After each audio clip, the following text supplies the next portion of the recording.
6 days after he was last seen, first responders are searching new areas for a missing 12-year-old.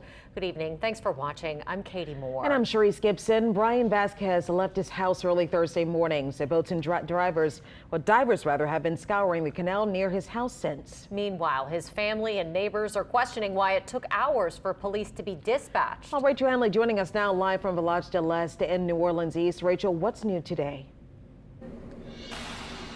Well, within the last hour, we heard from a representative for the family, and she says they are asking authorities to issue an Amber Alert.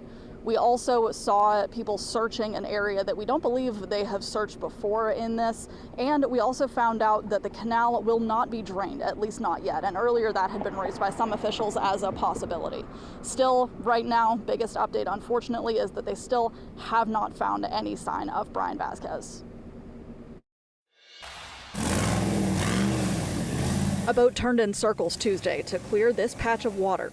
Normally, the canal under Michoud Boulevard drains here. Sadly, divers did not find 12-year-old Bryan Vasquez. Rescuers worry that he may have fallen into the canal after he was reported missing Thursday. His home is just a couple of blocks away from the canal.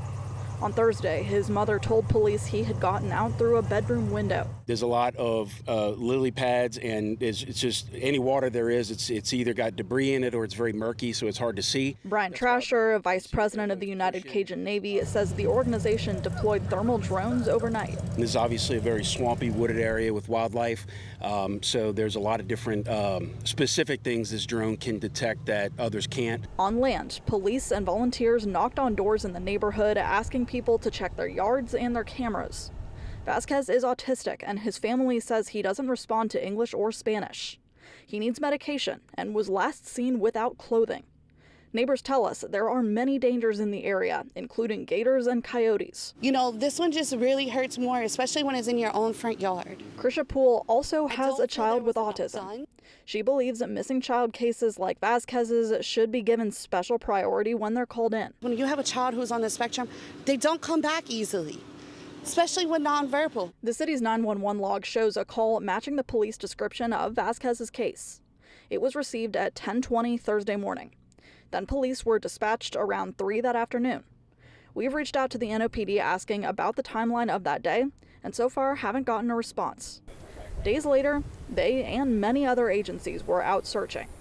Trasher says even though there's been no sign of Vasquez so far, no one is giving up yet. Obviously, when you get past the first 48 hours, the survivability index decreases, unfortunately, but it doesn't really thwart or stop our efforts. Police are still asking everybody who lives in this area to check any security cameras that they have outside of their home for any sign of Vasquez over the last few days. Community organizers are also asking for more volunteers to help knock on doors in the area and ask people to check under their houses and under their sheds. In Village de l'Est, Rachel Handley, WWL Louisiana.